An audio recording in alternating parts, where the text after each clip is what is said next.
Hello everyone, welcome to career guide life. তোমরা জানো তোমাদের এএনএম জিএনএম এর জিকে ক্লাস চলছে। সেই ক্লাসেরই একটা সিরিজের নতুন ক্লাস নিয়ে চলে এসেছি। আশা করি তোমাদের ক্লাসটি ভালো লাগবে এবং ইউজফুল হবে। দেখো ফার্স্ট কোশ্চেন কি আছে, বলেছে কালকুট কার ছদ্মনাম। অপশন এতে রয়েছে সমরেশ বসু, অপশন বিতে রয়েছে বিমল ঘোষ, অপশন সিতে রয়েছে বিনয় ঘোষ, আর অপশন ডিতে রয়েছে কাজী নজরুল ইসলাম। আচ্ছা, অপশন বিতে যে রয়েছে বিমল ঘোষ, ইনার ছদ্মনাম হলো মৌমাছি। ঠিক আছে, মৌমাছি হলো বিমল ঘোষের ছদ্মনাম। বিনয় ঘোষের ছদ্মনাম কি? কালপ্যাচা। কালপ্যাচা কার ছদ্মনাম? বিনয় ঘোষ। আচ্ছা, কাজী নজরুল ইসলামের ছদ্মনাম হলো ব্যাঙাচি।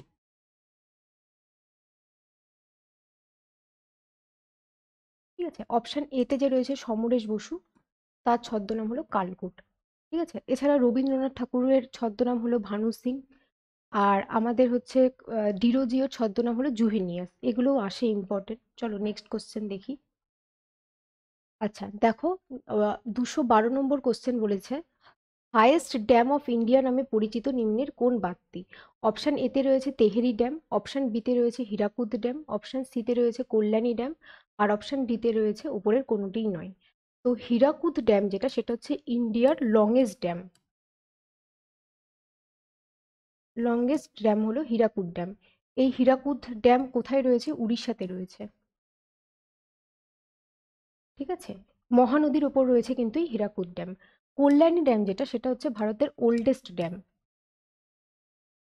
ওল্ডেস্ট ড্যাম, ঠিক আছে। এই কল্যাণী ড্যাম কোথায় রয়েছে? তামিলনাড়ুতে রয়েছে। তামিলনাড়ুতে রয়েছে কোন রিভারের ওপরে? রয়েছে কাবেরী রিভারের ওপরে। আর আমাদের অপশন এতে যে রয়েছে তেহরি ড্যাম, সেটাই হলো হাইয়েস্ট ড্যাম অফ ইন্ডিয়া। এই তেহরি ড্যামটা কোথায় রয়েছে? এটা রয়েছে আমাদের উত্তরাখণ্ডে। কোন নদীর উপর? ভাগীরথী নদীর উপরে। ঠিক আছে, চলো নেক্সট কোশ্চেন দেখি। নেক্সট কোশ্চেন দেখো, বলেছে মানবদেহের সর্ববৃহৎ অঙ্গ হলো ড্যাশ। অপশন এতে রয়েছে যকৃৎ, অপশন বিতে রয়েছে বৃক্ক, অপশন সিতে রয়েছে প্লীহা, আর অপশন ডিতে রয়েছে ত্বক।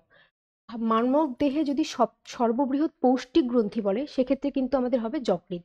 ঠিক আছে, বৃক্ক হলো মানব দেহের প্রধান রেচনাঙ্গ। আর আমাদের প্লীহা যে রয়েছে, প্লীহাতে কি হয়, আমাদের আরবিসি বা লোহিত রক্তকণিকা এখানে এসে কিন্তু ধ্বংস হয়। তাই লোহিত রক্তকণিকার কবরস্থান যদি বলা হয়, সেক্ষেত্রে কিন্তু আমাদের হবে প্লীহা। ঠিক আছে, এখানে লৌহ জাতীয় পদার্থের বা উপাদানের পরিপাক কিন্তু আমাদের এই প্লীহাতে হয়ে থাকে। তো আমাদের অপশন ডিতে যে রয়েছে ত্বক, সেটাই হবে আমাদের রাইট অ্যান্সার। চলো নেক্সট কোশ্চেন দেখি। আচ্ছা, নেক্সট কোশ্চেন দেখো, বলেছে প্রতিটি বৃক্কে নেফ্রনের সংখ্যা কত? 5 লক্ষ, 10 লক্ষ, 20 লক্ষ, 25 লক্ষ। প্রতিটি বলেছে, সেক্ষেত্রে হবে 10 লক্ষ করে। ঠিক আছে, দুটি বৃক্ক থাকে, প্রতিটিতে যেহেতু বলেছে সেহেতু 10 লক্ষ। আচ্ছা, নেক্সট কোশ্চেন দেখো, বলেছে শুক্রাণু উৎপাদন পদ্ধতিকে কি বলা হয়? অপশন এতে রয়েছে অর্নিথিন চক্র, অপশন বিতে রয়েছে উজেনেসিস, অপশন সিতে রয়েছে স্পার্মোজেনেসিস, আর অপশন ডিতে রয়েছে স্পার্মোটোজেনেসিস অপশন সিতে, আর অপশন ডিতে রয়েছে উপরের কোনোটিই নয়। আচ্ছা, ফার্স্ট যেটা রয়েছে অর্নিথিন চক্র, এই অর্নিথিন চক্রের মাধ্যমে কিন্তু আমাদের ইউরিয়া বা মূত্র উৎপাদন হয়। ঠিক আছে, উজেনেসিস যেটা, সেটা কিন্তু আমাদের ডিম্বাণু উৎপাদন পদ্ধতিকে বলা হয় উজেনেসিস। আর অপশন সিতে রয়েছে স্পারমেটোজেনেসিস, এটাই হলো শুক্রাণু উৎপাদন পদ্ধতিকে বলা হয়। ঠিক আছে, চলো নেক্সট কোশ্চেন দেখি। নেক্সট কোশ্চেন দেখো, বলেছে দ্য ব্রোকেন উইংস কার লেখা? অপশন এতে রয়েছে চেতন ভগত, অপশন বিতে রয়েছে বিক্রম শেঠ, অপশন সিতে রয়েছে সরোজিনী নাইডু, আর অপশন ডিতে রয়েছে অরবিন্দ ঘোষ। আচ্ছা, চেতন ভগত যে, তার একটা বিখ্যাত লেখা হলো হাফ গার্লফ্রেন্ড।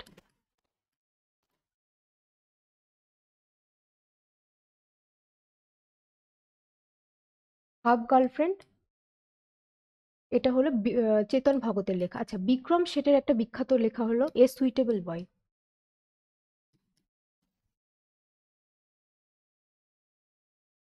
ঠিক আছে, আচ্ছা নেক্সট যেটা রয়েছে অরবিন্দ ঘোষ, লাইফ ডিভাইন বলে একটা আছে, লাইফ ডিভাইন, এটা কিন্তু এই অরবিন্দ ঘোষের লেখা। তো আমাদের অপশন সিতে যে রয়েছে সরোজিনী নাইডু, সেটাই হবে আমাদের রাইট অ্যান্সার। ঠিক আছে, চলো নেক্সট কোশ্চেন দেখি। আচ্ছা দেখো, বলেছে ন্যাশনাল কনজিউমার ডে কোন দিনটিতে পালিত হয়? অপশন এতে রয়েছে 11th ডিসেম্বর, অপশন বিতে রয়েছে 23rd ডিসেম্বর, অপশন সিতে রয়েছে 25th ডিসেম্বর, অপশন ডিতে রয়েছে 24th ডিসেম্বর। তো 11 ডিসেম্বর যেটা, সেটা হচ্ছে ইন্টারন্যাশনাল মাউন্টেন ডে, কিন্তু এই দিন পালন করা হয়। ঠিক আছে। 23শে ডিসেম্বর কি, ন্যাশনাল ফার্মার ডে। ঠিক আছে, এটা কিন্তু 23শে ডিসেম্বর পালন করা হয়।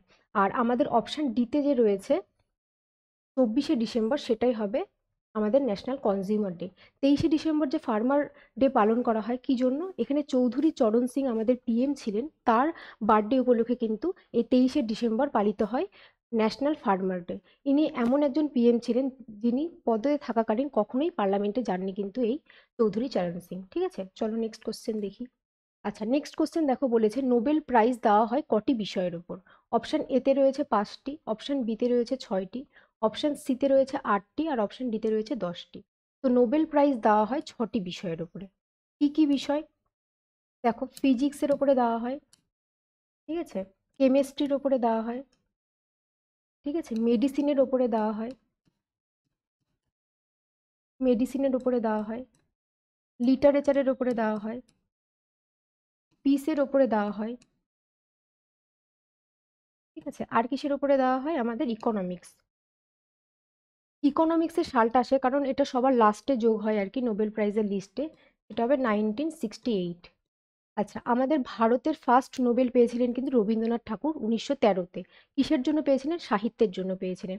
ফার্স্ট যদি বলা হয় ফিজিক্সে নোবেল কে পেয়েছিলেন, সেক্ষেত্রে কিন্তু হবে আমাদের সিভি রমন। তিনি কিসের জন্য পেয়েছিলেন, পদার্থবিদ্যার জন্য। আচ্ছা, আর একটা যদি বলা হয় অর্থনীতির জন্য আসে, সেক্ষেত্রে কিন্তু আমাদের হবে অমর্ত্য সেন। অমর্ত্য সেনের সালটা হলো 1998। আর ফিজিক্সের জন্য সিভি রমন যে পেয়েছিলেন তার সালটা হলো 1930। ঠিক আছে, চলো নেক্সট কোশ্চেন দেখি। নেক্সট কোশ্চেন দেখো, বলেছে ভারতের পিটসবার্গ কোন শহরকে বলা হয়। অপশন এতে রয়েছে কাশ্মীর, অপশন বিতে রয়েছে আমেদাবাদ, অপশন সিতে রয়েছে জামশেদপুর, আর অপশন ডিতে রয়েছে ম্যাঙ্গালোর। আচ্ছা, ম্যাঙ্গালোরকে বলা হয় প্রাচ্যের রোম। ঠিক আছে, কাশ্মীরকে কি বলা হয়, ল্যান্ড অফ হেভেন বলা হয় কাশ্মীরকে। আচ্ছা, অপশন যে সিতে রয়েছে জামশেদপুর, জামশেদপুরকে কি বলা হয়, ভারতের পিটসবার্গ। ঠিক আছে, চলো নেক্সট দেখি। নেক্সট দেখো, বলেছে নিম্নের কোনটি সিকিমের বিখ্যাত উপজাতি। আচ্ছা, অপশন এতে দেখো রয়েছে লেপচা, অপশন বিতে রয়েছে আপাতানি, অপশন সিতে রয়েছে সাহারিয়া, আর অপশন ডিতে রয়েছে আগারিয়া। আগারিয়া যে ট্রাইবসটা, সেটা কিন্তু আমাদের দেখতে পাওয়া যায় উত্তরপ্রদেশে। ঠিক আছে, সাহারিয়া কি, সাহারিয়া দেখতে পাওয়া যায় কোথায়, আমাদের রাজস্থানের সবচেয়ে পিছিয়ে পড়া যে উপজাতি, সেটা কিন্তু আমাদের এই সাহারিয়া। আপাতানি টাইপ কোথায় দেখতে পাওয়া যায়, অরুণাচল প্রদেশ। অরুণাচল, এটা তোমার হবে রাজস্থান। ঠিক আছে, আর লেপচা ভুটিয়া এই উপজাতিগুলো কোথায় দেখতে পাওয়া যায়, আমাদের সিকিমে। ঠিক আছে, আমাদের এই 10টা কোশ্চেনে আজকে আলোচনা করার ছিল। আশা করি তোমাদের ভিডিওটি সবার ভালো লেগেছে। তোমরা ভালো থেকো, সুস্থ থেকো, দেখতে থেকো কেরিয়ার গাইডলাইন। দেখা হচ্ছে next video. Thank you for watching.